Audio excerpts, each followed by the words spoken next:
Hi, I'm George and this is my technical showreel. Every time I complete a project implementing audio into a game engine, I make a video narrating my technical process, and this showreel is made up of highlights from those videos.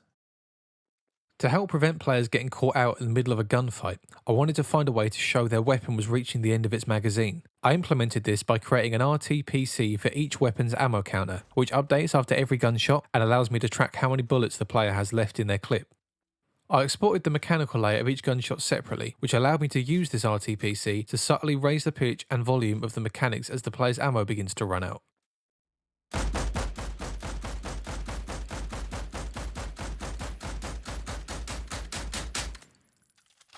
While I was designing the grenade sound, I decided that, as I wasn't trying to create a functioning game, it would be a good opportunity to explore a less realistic, more cinematic style of sound design that still aligned with my original focus on player feedback. I designed 3 grenade explosions, one distant, one very distant, and one close up. I also created an RTPC called Distance to Player, controlled by the distance between the grenade detonation and the listener, in this case the camera. A blending container controls whether the distant or very distant sound plays based on distance to player, which is audible instantly after detonation. The close-up sound effect plays on a delay, the length of which is controlled by distance to player.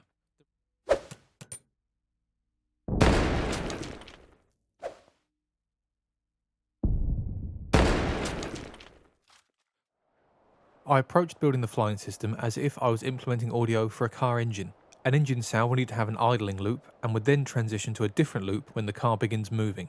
The equivalent of this for flying would be hovering and moving loops, which in my case are dynamically adjusted based on the player's speed and height.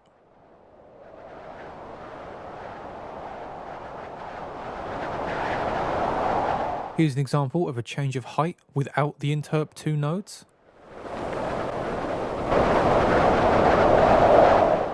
And now here it is with the interp 2 nodes applied.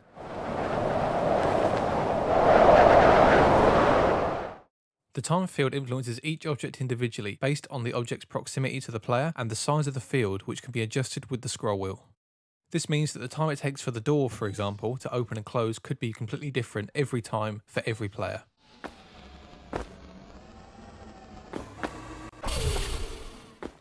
I designed the sound of the door in 3 parts, which I named the start, the loop, and the finish. The start and loop play together, and when the full door closed parameter is set to a value above 50, the playhead jumps to the marker, playing the finish.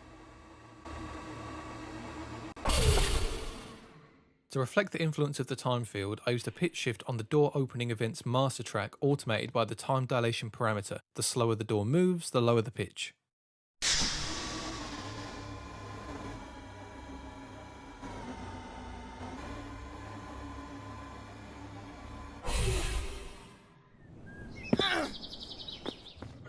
I use snapshots to change the mix for certain areas of the map to reflect what environment Ellen is in. If Ellen enters a cave, things get more echoey, and if she goes to a high up area, the wind becomes stronger. They're implemented using invisible game objects, set to begin a snapshot when Ellen enters the space they cover, and end it when she leaves. Using ADSR modulation, the changes to the mix are faded in and out to make it feel more natural.